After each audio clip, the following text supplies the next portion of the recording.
Seguimos con lo que empezamos en el culto de las 8. Estamos hablando en qué creen los bautistas o en qué creemos los bautistas. Usted está en una iglesia bautista y debe aprender qué es lo que nosotros creemos, cómo vemos las cosas. Hablábamos que, haciendo un breve resumen de lo que vimos en el culto de las 8, hablamos que nosotros como bautistas venimos producto de la Reforma. Hablábamos que en la Reforma protestante hubo un movimiento anterior a la Reforma. Este movimiento se le conoció como los proto-reformadores, que estaba iniciado por 4 personajes principales que dieron origen a las ideas que después retomaría el señor Martín Lutero, junto con Juan Calvino, que son los padres de la Reforma. Posterior a la Reforma inicia la iglesia anabautista y posteriormente la iglesia bautista a la cual nosotros pertenecemos. Ahora, las creencias que nosotros tenemos están reflejadas perfectamente en el Evangelio de Mateo, capítulo 28, versículos del 18 al 20. Acompáñenme desde el 18, por favor, y vean lo que dice la palabra. Y Jesús se acercó y les habló diciendo: toda potestad me es dada en el cielo y en la tierra. Ese es el señorío de Cristo. Por tanto, ir, aquí está el discipulado, y hacer, ¿qué dice? A todas las naciones, bautizándolos en el nombre del Padre, del Hijo y del Espíritu Santo, enseñándoles que guarden todas las cosas que os he mandado. He aquí, yo estoy con vosotros todos los días hasta el fin del mundo. Amén. Pues Dios y Padre que estás en los cielos, permítenos aprender de tu santa palabra, sé tú el Maestro en esta hora, y permítenos, Señor, avanzar en el desarrollo de lo que nosotros creemos como congregación, como iglesia. Permíteme, Señor, poder trasladar el conocimiento a mis hermanos para que todos, Señor, estemos en un mismo sentir, en una misma visión. Gracias, Señor, por todo, en el nombre poderoso de Jesús. Amén y amén. Puede tomar su asiento. Sea bienvenido usted a la casa de nuestro Dios. Qué bueno que estén con nosotros. Bien, nosotros como iglesia creemos diferentes cosas. Hablamos el primer principio que estudiábamos en el culto de las 8, es el principio del señorío de Cristo. Jesús es el Señor, y eso es lo que nosotros creemos y profesamos en nuestra fe. Y hablamos que Jesús es el Señor porque Él es el dueño de la iglesia. Y esto también tiene otra cosa interesante. Nosotros creemos en el discipulado que debe existir en la iglesia. ¿Y cómo discipulamos a la iglesia? En cada culto de la iglesia se da un discipulado, una enseñanza bíblica.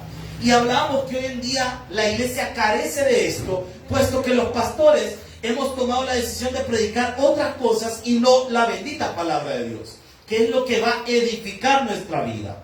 Hablamos también, y esto es lo siguiente que nos toca en el primer punto que estamos viendo, que todavía no hemos avanzado más. La iglesia es el cuerpo de Cristo, y Cristo es el Señor de su iglesia. Efesios 4:15, por favor acompáñenme a Efesios capítulo 4, versículo 15. Si en algún momento alzo mucho la voz o bajo la voz demasiado, si no estoy hablando muy fuerte, me avisan, me hacen una seña ahí o algo, con tal que no sea seña obscena, es suficiente, hermano. Efesios 4:15, Efesios 4:15. Acompáñenme por favor y vean lo que dice la palabra bendita de nuestro Dios. Efesios 4:15. ¿Lo tenemos?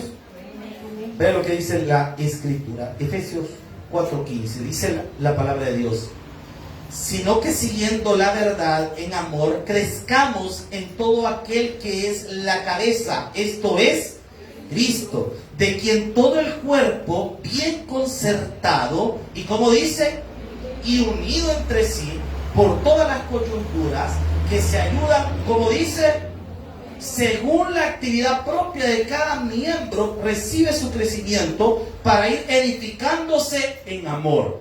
Vaya. En pocas palabras, hermanos, la iglesia, aquí está prácticamente cómo funciona la iglesia como el cuerpo de Cristo. La iglesia es el cuerpo de Cristo.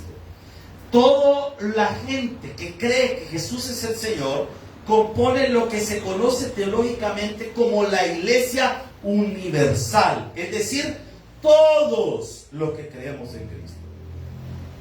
Y aquí viene el detalle: como somos muchas personas que creemos en Cristo, no nos podemos congregar en un solo lugar. Yo creo que ningún estadio en El Salvador puede reunir a todos los creyentes de las diferentes denominaciones. ¿Sí o no? No existe un estadio. Si solo el tabernáculo llenamos un estadio nosotros. Y imagínense los hermanos de Elín o los hermanos de Asamblea de Dios. Como no podemos reunirlos a todos en un solo lugar, el Señor formó algo que se llama iglesia local. ¿Y qué es la iglesia local? La iglesia local es la iglesia que le queda más cerca a alguien. Y usted se congrega en una iglesia local y usted es miembro de esa iglesia local. Y en esa iglesia local usted debe desarrollarse. Usted no puede ser miembro de muchas iglesias locales. Usted debe ser miembro de una iglesia local, donde usted se va a desarrollar y va a crecer espiritualmente.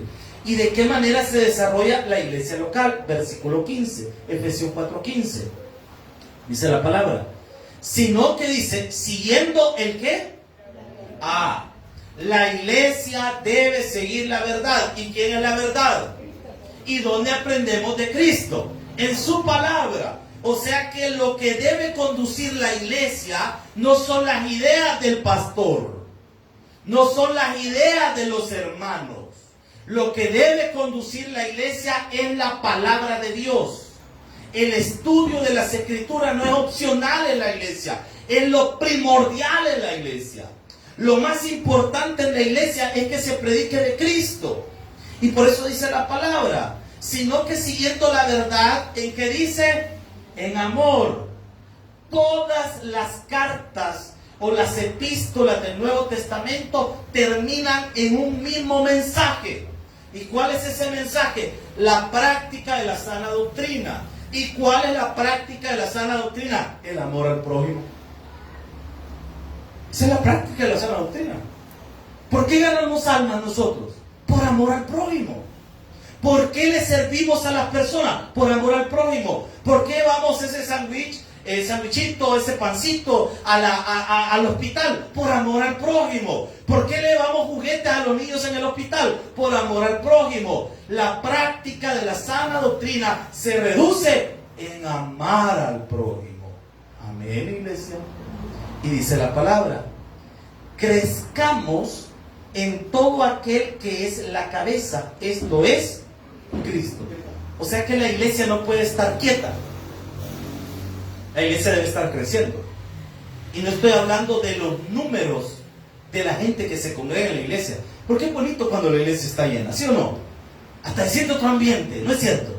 ¿No le ha pasado que de repente cuando la iglesia está llena, los que dirigen alabanza, no me van a mentir, hasta más se motivan?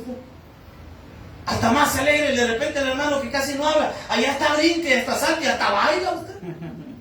Si el hermano, vamos a danzar en el Señor, con todo el hermano. Porque está alegre de estar en el culto. Pero la iglesia llena, todos nos alegramos. Pero el punto de la iglesia no es llenar la iglesia. El punto de la iglesia es aprender de Jesús y practicar la sana doctrina. ¿Cómo? Amando y ayudando al prójimo. La iglesia no debe estar quieta, debe estar creciendo espiritualmente. Es que la cantidad no hace calidad. La cantidad no siempre significa calidad. Que algo, mire, las cosas más caras y mejores nunca son muchas, siempre son escasas. Porque siempre la calidad está hallada por la forma en que lo hace. Bueno, en otros países, aquí lamentablemente el trabajo de los artesanos no es tan valorado, pero en otros países, por ejemplo, yo soy adicto me gustan los zapatos, me gusta ver, no que tenga espíritu de mujer, no piense eso, hermano, sino me gusta saber cómo los hacen, los materiales, qué tipo de zapatos se pueden usar, entonces todo ese rollo. Y los zapatos más caros en el mundo son los que se hacen a mano. Son los que se hacen a mano. Por ejemplo,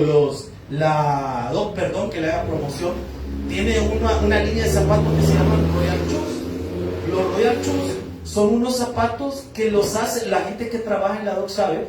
Esos zapatos llevan mayor trabajo que los zapatos que se venden de manera así masiva. Ese zapato lleva una costura bien hechita, bien socadito, y por eso es más caro. por el trabajo que llevó, por el tiempo que la persona que trabaja ahí se llevó en hacerlo. Por eso es más caro. La calidad, hermano, es algo que debe estar en la iglesia. Últimamente nos hemos enfocado por cantidades y no por calidad. Discipular es algo que lleva tiempo, es trabajo, es esfuerzo. Y vea qué más dice la palabra del Señor, versículo 16. Así debe trabajar la iglesia, de quien todo el cuerpo, porque la iglesia es el cuerpo de Cristo, amén. Bien que dice, ¿y cómo debe estar? Unido. No sé a ustedes si les gustan, han visto las haraganas que hacen de pita. ¿Alguien conoce las haraganas? ¿Tiene alguna cerca usted que la pueda enseñar? Pero mire, las haraganas de pita tienen que estar bien socaditas. Bien, pero bien socaditas. Porque imagínese usted, se siente en una haragana, ¡pum!, solo para abajo. O como las hamacas, que tienen que estar, por ejemplo, del pueblo donde es originaria la familia de mi esposa, que es allá en ¿qué es ahí? San Sebastián, donde nunca pueden creer que mi esposa es de origen de San Sebastián y nunca me ha llevado a ver cómo se hacen las hamacas. Nunca, y yo siempre he querido ver eso. Un día, llévame, por favor. Yo quiero ver cómo se hacen los volados, porque mire, tienen que estar bien unido todo, porque si no es unido, imagínese, el cliente se agarra y solo para abajo. Yo creo que todos tenemos una historia en una hamaca en la que no hemos caído. Amén. Amén. Por eso estamos como estamos, hermano. Nos caímos de una hamaca en algún día, ¿verdad? Y ahí era el problema. Entonces, mire, tiene que estar bien unida toda, tiene que estar bien fuerte. ¿Por qué? Porque de esa forma usted va a poder acostarse de manera tranquila. La iglesia debe estar unida. Dice la palabra concertada y unida. Pero ¿por qué las iglesias no avanzan?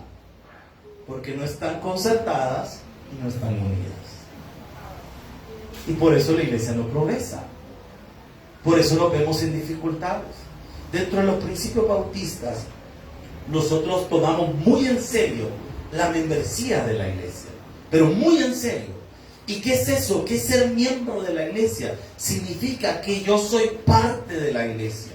Que la iglesia se convierte no solo en la responsabilidad del pastor, sino que yo tomo parte de esa responsabilidad. Yo siento que si algo no sale bien es porque no trabajamos juntos. Porque en la iglesia, toda la iglesia debe verse como miembros de la iglesia. Y ese punto es hasta bíblico, porque dice, unido entre sí por todas las coyunturas, todos los que hacen vínculos. Usted y yo somos parte de esto. Y dice la palabra, coyunturas que se ayudan, como dice, mutuamente. O sea que en la iglesia nos tenemos que ayudar mutuamente. Yo tengo 3 semanas de estar enfermo, lo tengo bien cortadito, porque comencé a perder un poco el audio, ¿verdad? Sí, ya siento que voy para abajo, no escucho muy bien. Y he necesitado ayuda en estos días. El miércoles no podía ni hablar, el jueves peor y el viernes no se diga, hermano. Hoy siento que medio hablo, pero siento toda la garganta, hermano, como que me están atravesando con un cuchillo. Por eso cuando termino el culto, me voy a la oficina, no crean que es porque no le quiero saludar, es que ya no aguanto, ya llego, porque se me va el aire, hermano. Entonces, mire, es bien complicado. Y ahorita he necesitado mucha ayuda. Por ejemplo, yo no puedo cantar ahorita. Y me gusta cantar, me encanta cantar, no puedo cantar. No me escucho la voz. Entonces aquí viene el concepto de la iglesia. El pastor no puede cantar. Anante está predicando. ¿Dónde entra el concepto de iglesia? Hagámoslo nosotros. Hagámoslo nosotros. El hombre no puede iniciar el culto porque no escucha bien. Iniciémoslo nosotros. El concepto del servidor es hacer lo que el líder de la iglesia no puede hacer. Así nació en el libro de los Hechos. Los apóstoles no podían estar sirviendo las mesas y predicando. Entonces nace el concepto del servidor. Lo que no pueden hacer los apóstoles lo hacemos nosotros. ¿Se imagina un pastor que tenga que estar dando la bienvenida, atendiendo a los niños, sirviendo en la cafetería, predicando y cantando? ¿Se imagina usted? Hermano, bienvenido, pasa aquí al frente. Ahorita le digo al niño, ahorita le agarra al niño. Tengo que ir para allá, espérame, me voy a poner el delantal y le pone a cocinar los chorizos, tenemos una volada. Y de repente los agarra, tenga, hermano, le toca cantar. Y el pastor aquí desabrochándose el volado ese para cocinar, ¿verdad? Hermano, Dios les bendiga, canten ustedes en lo que voy a ver al niño, hoy no ha caído. ¿Verdad que no se puede? Por eso debe haber un equipo de trabajo que haga las cosas que no se pueden alcanzar a hacer. Y por eso la iglesia necesita ayudarse mutuamente, a aprender a que somos una comunidad que se apoya y se ayuda mutuamente. Amén, iglesia. Y vea lo que dice la palabra del Señor. ¿Qué versículo estaba? Perdón, que me fue la vida. 4.15 estaba, ¿verdad? 4.16 estaba. Dice la palabra: unidos entre sí todas las coyunturas, que se ayudan mutuamente, según que dice la actividad propia de cada miembro. Ahí está la palabra miembro. Usted y yo no somos individualmente, no somos el cuerpo en sí, somos un miembro del cuerpo. Cuando nos unimos, somos el cuerpo. Cuando estamos separados, somos un miembro. Amén. Esa frase que usted le ha escuchado, que a veces dice en la iglesia tradicional, cristiano, la iglesia eres tú.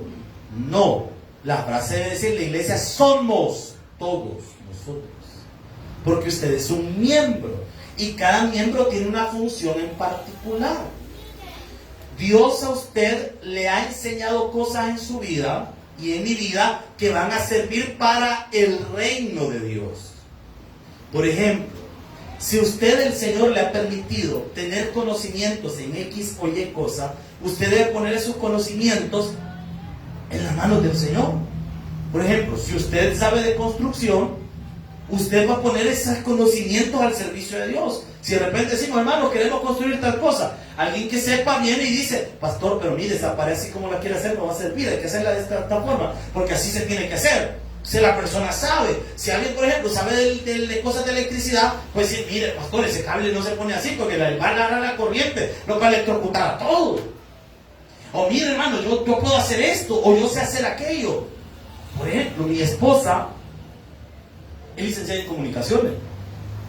Entonces ella, su conocimiento lo ha puesto en el servicio de la iglesia.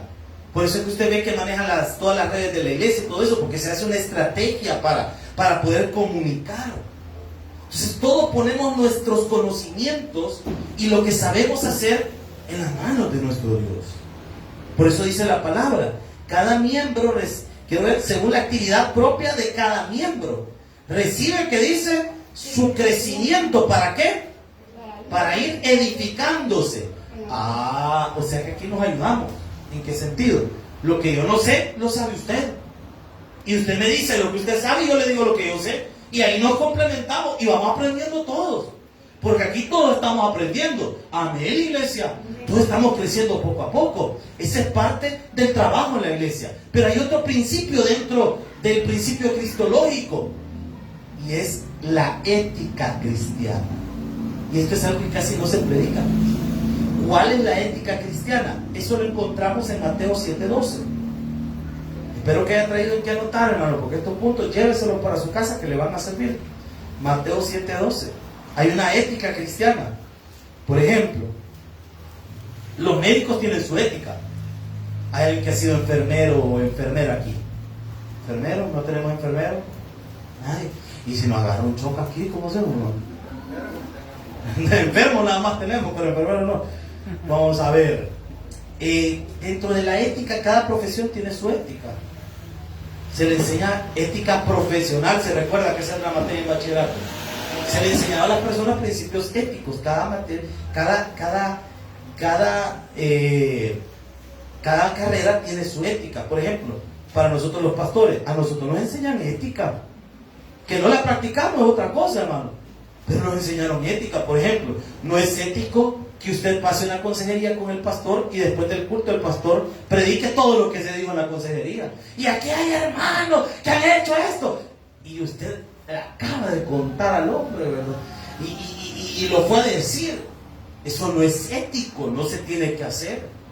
Esa es parte de la ética. Y como cristianos Nosotros tenemos nuestra ética y está en Mateo 7:12. Vean lo que dice la palabra del Señor. Evangelio de Mateo capítulo 7, versículo número 12. Acompáñenme, vean lo que dice la palabra de nuestro Dios. Así que todas las cosas que queréis que los hombres hagan por vosotros, así también hacer vosotros, que dice, porque esto es la ley y los profetas. La ética cristiana es: yo voy a hacer todo lo que yo también espero que hagan por mí. Cuando usted va a ayudar a alguien, no haga solo por hacerlo, hágalo como a usted le gustaría que lo hiciera. Si a usted le invitan a almorzar, ¿cómo le gustaría que le sirviera? Porque estamos cerca del almuerzo, hablemos de la comida. Si a usted le invitan a almorzar, ¿cómo le gustaría que lo atendieran, hermano? ¿Bien o mal? ¿Le gustaría que le sirvieran poquito o bastante? ¿Cómo como usted? Yo lo veo que usted bastante, hermano. De aquí lo veo que bastante. Algunos rebosan de gracia, hermano. Entonces, mire, ¿verdad que le gustaría que le sirvieran bastante? Pero qué feo es que usted le inviten a comer y le diga: solo esos 2 frijoles puede comer, hermano. Mire, no me baja, cree que me da un poquito de agua. Aquí no tomamos agua hasta de último. Una vez me invitaron a predicar en una iglesia. Uno aprende con los años que uno no debe esperar nada cuando le invitan a predicar, ni que le den nada. No debe ir a predicar. Y a ustedes, si alguna vez a los hermanos que predican aquí en la iglesia los invitan a predicar, no esperen ofrenda. No esperen. Si le dan, no van a hacer: no me lo dé, agárrenlo. Y si usted no lo quiere agarrar, ¿por qué? Porque usted le está quitando la bendición a esa persona si usted no lo agarra. Y si usted no lo quiere para usted, porque usted siente que es una persona pudiente, tráigalo a la iglesia. Sí, aquí sirve, hermano. De ahí, lo segundo, no espere que le den comida. Y si le dan, bueno, el pastor fundador decía que cuando uno va a predicar y lo han invitado a predicar a alguna parte, uno debe comer en la casa. Porque si le dan allá, bueno, y si no, pues ya está comido. Tranquilón anda usted. Entonces, mire, me invitaron a predicar en una iglesia, prediqué en la iglesia, era una vigilia, y ya me tenía que ir porque al siguiente día teníamos actividad en la iglesia. Le digo al pastor, me voy a retirar, le digo, ¿no? Y no va a comer, me dice. A un sordo le digo, así, mi hermano, con gusto. Pero hasta las 10 vamos a servir la comida y eran las 8. Yo, mire, hasta las 10 no me puedo quedar, le digo, me tengo que retirar. Ah, bueno, entonces que le vaya bien. Eso no es ético, no está bien. Yo en la iglesia procuro que los invitados que nosotros tenemos, los predicadores, los cantantes, se sientan bien, se sientan agradados, se sientan bien atendidos. ¿Por qué? Porque así también me han atendido a mí en otra parte. Y uno debe aprender a tratar a las personas como uno espera que lo traten. Yo no sé por qué la gente solo me trata mal y me ven mal. ¿Cómo trata usted a la gente, hermano? ¿Y cómo le habla usted a la gente? En este día del Padre ni un churro me dieron, pastor. Ni un sorbete me dieron. Mis hijos son malagradecidos. ¿Y cómo trata usted a sus hijos? Si ni les da de comer, hermano. ¿Y cómo espera que ellos se sientan agradados con usted? ¿Me explico? Entonces, el principio, la ética cristiana está fundamentada en tratar bien al prójimo. Y la ética cristiana tiene 2 vías. La economía cristiana, que está en 1 de Pedro capítulo 4 versículo 10, y la ecología cristiana. Ya le voy a enseñar qué es eso. Primero veamos la economía cristiana. 1 de Pedro 4:10. 1 de Pedro capítulo 4 versículo 10. Ya le dije, si no encuentra el texto, búsquelo ahí en el índice. No tenga pena de irse al índice. 1 de Pedro 4:10. ¿Lo tienen? Pero lo que dice la palabra: cada uno, según el don que ha recibido, ministrelo a los otros, como buenos administradores de la multiforme gracia de Dios. Como cristianos bautistas, nosotros entendemos que lo que tenemos no es nuestro. Somos administradores. Y todo lo que tenemos es de Dios. ¿Cuántos dicen amén? Amén. Ni la ropa que andamos puesta es nuestra, hermano.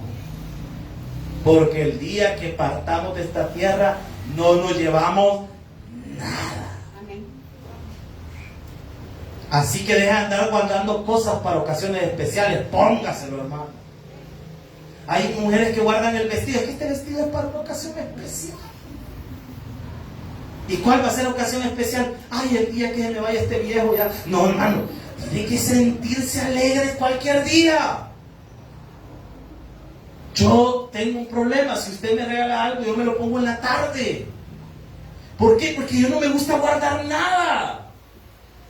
Porque el día que partamos de esta tierra, ¿de quién van a ser nuestras cosas? De Carmelo. Imagínense que usted guardó, hermana, su vestidito y no solo se lo puso unas 2 veces nada más. Solo se lo puso para la boda de una fulana que ni conocía y le invitaron. Y solo se puso como 2 veces el vestido y lo tenía que mi vestido especial. Me lo trajeron de los United States Quietos. Y me lo trajeron y yo tengo mi vestido especial. Y el día que usted se muera, el vestido más feíto le van a poner, hermano.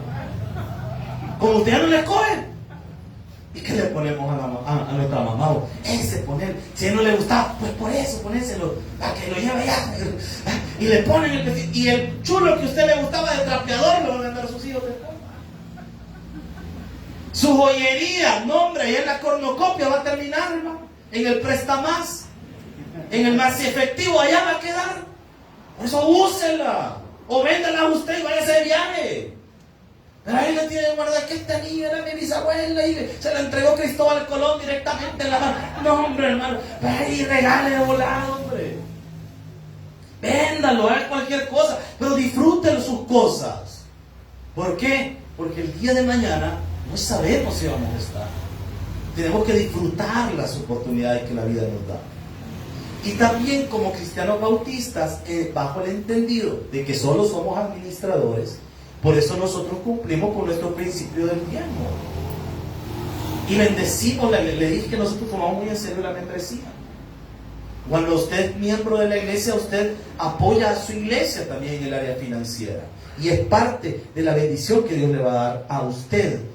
Y la otra cosa, la ecología cristiana. ¿Qué es eso de la ecología cristiana? Como bautistas, nosotros creemos que hay que cuidar a los animales y a toda la naturaleza que Dios ha creado. Amén. No le ande pegando a los animales por gusto. Porque hay gente que ve un chuchito, mira chuchito, y repara que le pega. O de repente hay gente que le gusta cortar los árboles solo por cortarlos. De repente ve una rama mal puesta, para la jala. Mire, cuando usted ve a un niño jalando la rama de un árbol, dígale usted, no jalate las orejas. Que cuiden la naturaleza, esa es parte del principio bautista. Salmo 24:1 dice esto, para los que lo anotan. Pero quiero que me acompañe a otro texto. 1 Timoteo capítulo 3, versículo 15. 1 Timoteo capítulo 3, versículo número 15. 1 Timoteo capítulo 3, versículo número 15. Es lo que dice la palabra de nuestro Dios. ¿Tiene, iglesia? Dice la Escritura, para que si tardo sepas cómo debes conducirte. ¿A dónde dice? O sea que en la casa de Dios hay que conducirse con cierto respeto y de cierta manera. Dice que es la iglesia del Dios viviente, columna y baluarte de qué dice. O sea que la iglesia debe sostener la verdad, debe cuidar la verdad. Usted y yo no creemos que somos los depositarios únicos de la verdad. Asamblea de Dios predica a Cristo, Elim predica a Cristo. Nosotros no estamos diciendo que solo bautistas y nosotros tenemos la verdad. No, pero sí sabemos que como creyentes es nuestra responsabilidad, es nuestro deber conocer la verdad y compartirla con otros. Esa es parte. Siguiente punto que nosotros creemos, el principio bíblico. Anótelo ahí, si lo tienen que anotar. Principio bíblico, póngalo usted. La autoridad en la iglesia son las Sagradas Escrituras. 2 Timoteo 3:16. 2 Timoteo capítulo 3, versículo 16. ¿Lo tiene, iglesia? Dice la Escritura. Toda la Escritura. ¿Cuánta Escritura? Toda. Toda la Escritura es inspirada por Dios. Deténgase. ¿Cuántos de los que están acá tienen niños en la etapa que están aprendiendo a escribir? ¿Quiénes tienen niños en esa etapa? ¿Que le están enseñando a escribir? Hermana, ¿alguien más por acá? Hermana, están aprendiendo a escribir. Ok. ¿Qué hace usted cuando su niño está aprendiendo a escribir? usted se pone detrás de él, le toma la manita y le comienza a guiar para que escriba, ¿sí o no? La palabra griega utilizada para inspirar es un verbo que quiere decir cuando una mamá o un papá se pone detrás de su hijo y le enseña a escribir. Eso es lo que el Espíritu Santo hizo con los escritores de la Biblia. Le guió la mano al escritor para que escribiera. La Biblia fue escrita por alrededor de 40 hombres. La Biblia fue escrita por hombres, pero hombres inspirados por Dios. Que estos hombres, Dios le guió la mano para escribir todo lo que encontramos en las Escrituras. Y la Escritura tiene una finalidad. Ahí está en el versículo 16. ¿Y útil para qué dice? Para enseñar. O sea que la primera función de la Biblia, ¿cuál es? Enseñarnos la verdad de Dios. ¿Quiénes quieren conocer al Señor? Estudie la Biblia. Porque la finalidad de la Biblia es enseñarnos de Dios. Para redarguir. ¿Sabe qué es eso? Corregirnos desde adentro. Hermano, usted y yo necesitamos que Dios nos cambie desde adentro. ¿Y cómo se logra eso? Con la palabra. Hermano, ¿cómo van a cambiar sus hijos? Con la palabra. Pero si usted los aleja de la iglesia, ¿cómo van a cambiar? Sus hijos van a cambiar con la palabra de Dios. Mira, hay bichos que están curtidos. ¿Alguien quiere dar testimonio? Hay bichos que están curtidos, que usted le da y le da y le da. Y el bicho como que está ensatanado usted, ya no reacciona, ya no siente, pues. Y usted viene y se lo sabe. Y el bicho, ay, qué rico, mamá, pégame otro. Ya está más loco. Ya está vuelta, le da la cabeza. Ya está todo ensatanado. Ahora, cuando llegamos a este punto, hay una sola cosa que se puede hacer. ¿Cuál es? Entregárselo a Dios. Y solo Dios lo puede cambiar. Usted no puede cambiar a alguien. Hermana, usted no puede cambiar a su esposo. Por otro quizás, pero no lo puede cambiar a él como persona. Usted no puede cambiar. Hermanos, usted no puede cambiar a su esposa. ¿Aló? Solo Dios puede hacer esa obra. ¿Y cómo lo hace? Redarguyendo. Y vea lo que dice la palabra del Señor. Vea lo que dice. Útil para enseñar, para redarguir, ¿para qué más? Para instruir en justicia, a fin de que el hombre de Dios sea como enteramente preparado para toda buena obra. Eso solo lo logra la palabra de Dios. O sea, que el ideal de la iglesia no es ajustarnos a las costumbres y tradiciones o los elementos regionales del lugar donde está la iglesia. La iglesia está hecha para hacer luz en medio de las tinieblas. El problema es que hoy la iglesia quiere contextualizarse demasiado. Y eso es un principio que ha formado la administración empresarial. Por ejemplo, pollo campero. Si yo le pregunto a usted de qué país piensa que es el pollo campero, ¿hay personas que piensan que el pollo campero es de Guatemala? ¿De Honduras? ¿De qué país dice usted que es el pollo campero?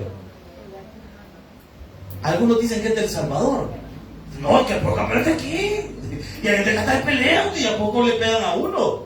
Porque una vez estaba conversando con alguien y le digo, ¿y dónde será el pollo campero? Es de aquí, hermano, ¿cómo va a creer? Perdóname, le digo, pero no la pegamos. Porque hay gente que es así. Se cree, algunos dicen que es de Guatemala. Pero el pollo campero tiene un diseño bien interesante en la lógica empresarial o en la estrategia que está usando. ¿Cuál es? Se contextualiza.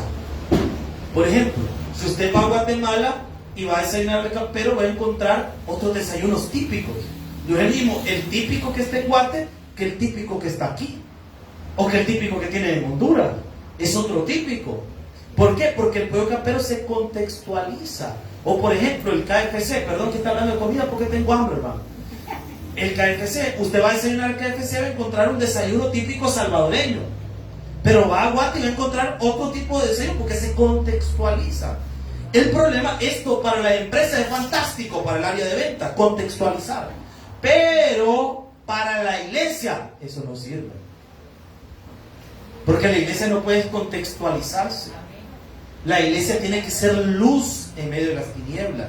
No vamos a adoptar los panoramas que tiene la gente en su vida cotidiana y los vamos a poner a ese nivel. Nosotros vamos a enseñar la verdad de Dios.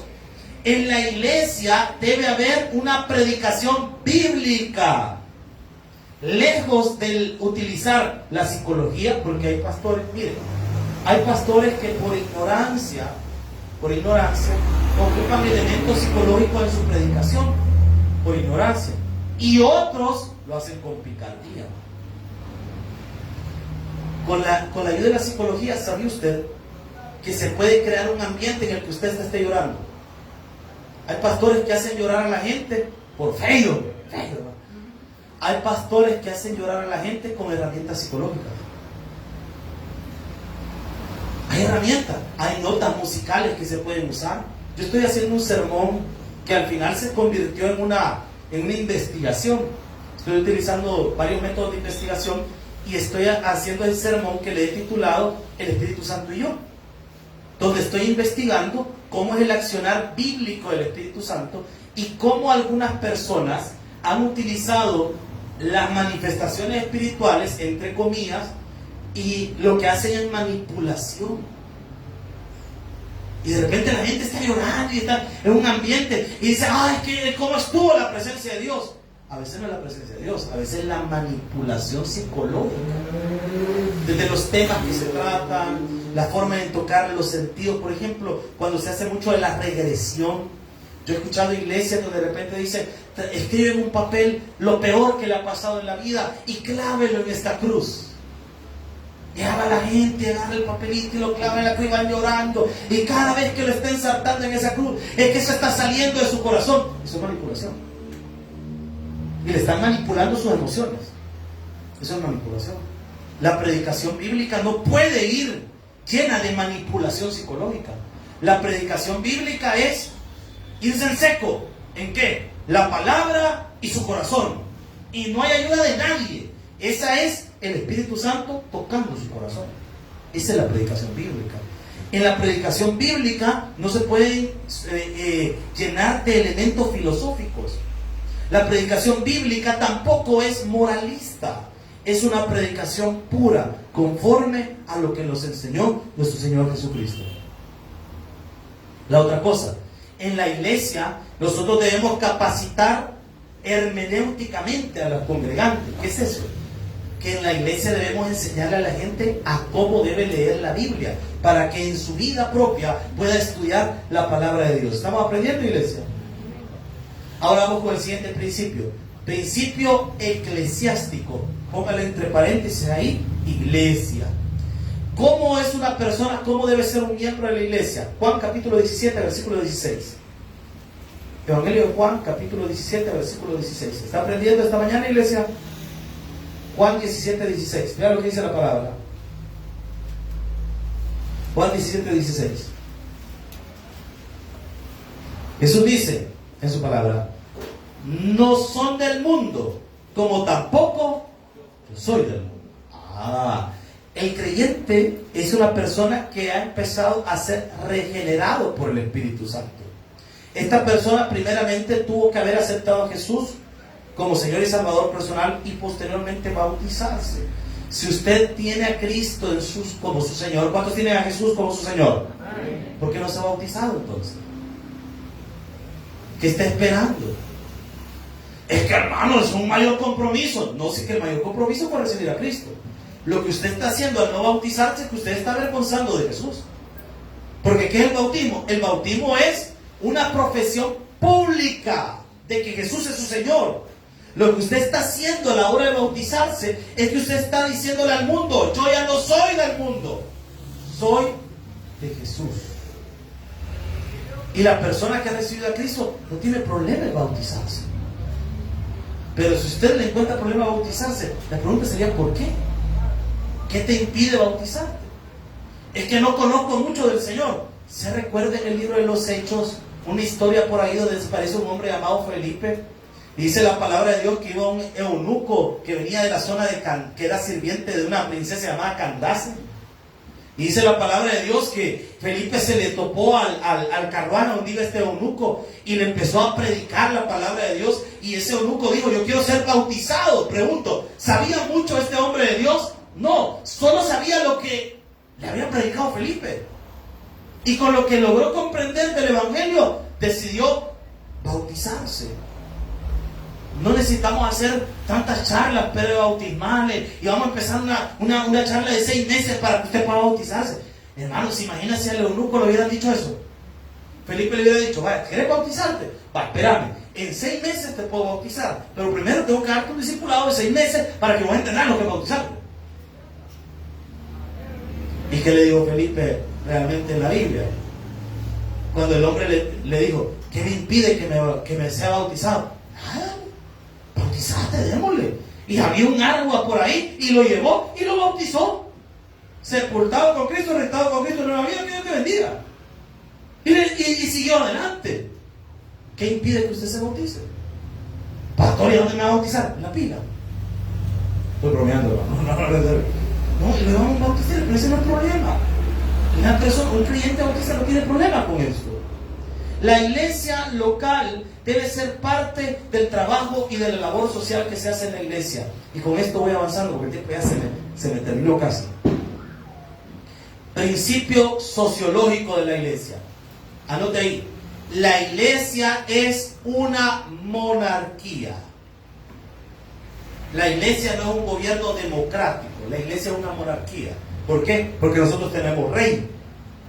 Y si tenemos rey es porque somos una monarquía. ¿Y quién es el rey de la iglesia? Nuestro Señor Jesús. Tenemos un rey.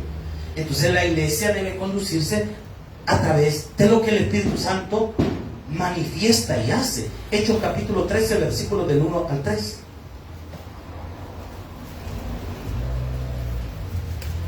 Hechos capítulo 13, versículos del 1 al 3. Hechos 13, del 1 al 3. Vea lo que dice la palabra del Señor. Dice la Escritura. ¿Lo tienen? Búsquelo, hermano. Hechos 13, del 1 al 3. La iglesia es una monarquía. Es decir, Cristo es el rey y es Jesús el que dice qué se va a hacer y qué no se va a hacer. Si el Señor quiere que nosotros hagamos algo, lo vamos a hacer. Aunque nunca lo hayamos hecho. Como por ejemplo cuando hicimos el evento de jóvenes. Ni ministerio de jóvenes tenemos aquí en la iglesia. Pero el Señor nos puso a hacer un congreso de jóvenes y salió bien. ¿Por qué? Porque el Señor quería. Si el Señor quiere que nosotros tengamos un templo más grande, adivine qué va a pasar. Vamos a dar el templo más grande. Si el Señor quiere que su iglesia crezca, la iglesia va a crecer. La iglesia hace lo que el Señor dice que tiene que hacer. De todos los hospitales en los que teníamos oportunidad de ir, el Señor nos puso el de San Bartolo. ¿Y por qué? Porque el Señor quiere. Pero el Señor quiere que así es sencillo, porque Él manda. Hechos 13:1, vea lo que dice la palabra. Había entonces, dice la Escritura, en la iglesia que estaba en Antioquía, profetas y maestros. Bernabé, Simón, el que se llamaba Níger, Lucio de Cirene, Manaén, el que había criado junto con Herodes el tetrarca, y Saulo. Ministrando estos al Señor, ayunando, vea cómo era la iglesia. Dijo, ¿quién dijo? Apartadme a Bernabé y a Saulo para la obra que os he llamado. Entonces, habiendo ayunado y orado, les impusieron manos y los despidieron. ¿Qué observamos aquí nosotros? El gobierno del Espíritu Santo sobre la iglesia. Y dice la palabra de Dios.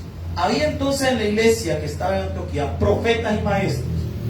Ahora sabemos nosotros que los profetas ya no se manifiestan como en el Antiguo Testamento. Ahora, como la profecía ya fue escrita, ¿y cuál es la profecía? La palabra de Dios. Ahora la profecía es predicada. La profecía fue revelada en el Antiguo y el Nuevo Testamento. Y ahora la profecía es predicada.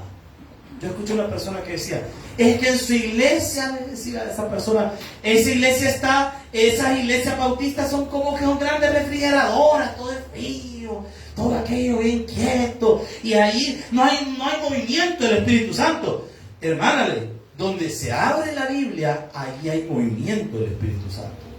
Donde la Biblia es predicada, la Biblia no es predicada por voluntad humana, la Biblia es predicada por voluntad del Señor. Y dice la palabra de Dios, con profetas y maestros. Ahora, en la iglesia siempre debe haber maestros, porque los maestros anuncian la palabra que fue profetizada. El maestro anuncia la profecía, lo que ya fue escrito. Y dice la palabra del Señor. Bernabé, y ahí da unos nombres, versículo 2, ministrando estos al Señor. Esto es importante. ¿Cómo ministramos al Señor? Ayunando. Y aquí tenemos un clavo. A la gente no le gusta ayunar. Por cierto, el otro mes vamos a tener un ayuno de 21 días, cabal, desde el 1 de julio hasta el 21 de julio. 21 días nos vamos a echar en ayuno. ¿Por qué? Porque de esa forma nosotros buscamos la presencia de Dios. Y hoy en día en la iglesia nadie quiere ayunar. Hermano, vamos a ayuno. Ay, no, ¿por qué no mejor hacemos un almuerzo congregacional? Como mire, es que una vez en la ignorancia. Fuimos una vez a una iglesia, de las pocas veces que como familia asistimos a una iglesia, porque invitaron a mi papá. Y hubo Santa Cena en la iglesia. Y fuimos a la Santa Cena, era para diciembre, ahí me recuerdo. Y fuimos y estuvimos en la Santa Cena. Ah, no, pero miento. Hubo cena navideña primero. Y estuvimos en la cena navideña. Y nosotros contentos comiendo. Y de ahí dijo el pastor: el próximo domingo, hermanos, vamos a tener Santa Cena. Y yo dije: si esta cena navideña la dieron así, la Santa Cena ha de ser algo descomunal, dije yo. Porque yo no sabía que era la Santa Cena. Para mí la Santa Cena era una Santa Cena, hermano. Entonces yo dije: va a estar chivo. Y llegué yo con toda, ¿no? Yo dije: voy a llevar hasta pantalón elástico para, ¿verdad?, que entre todo lo que tenga que entrar. Y hacen la liturgia de la Santa Cena, y como un niño bautizado estaba sentado. Yo dije: quizás después de esto van a dar la Santa Cena. Y el pastor predicó. Y él dijo: bueno, hermano, estamos despedidos, que todos vayan para su casa. Y yo: ¿y la Santa Cena? ¿Qué pasó? ¿Y la Santa Cena? Y todavía le voy a preguntar: pastor, ¿y no va a haber Santa Cena? Ya estuvo, hijo. El concilio, y la Santa Cena.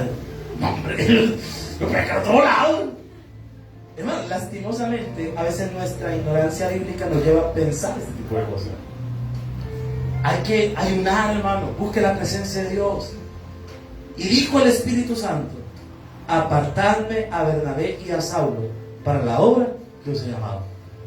El Espíritu Santo habla. Y Él nos dice qué hacer. Por eso es importante que el pastor de la iglesia tenga tiempo con Dios para orar. ¿Por qué? Porque en la oración el Espíritu Santo le va a hablar y le va a decir qué hacer. A usted y a mí nos conviene que el predicador pase tiempo de oración. Ustedes deben decirle a la hermana Silvana: hermana Silvana, dígale al pastor que ore más. Hermana Silvana, enciérralo en la casa en un cuarto y que ore.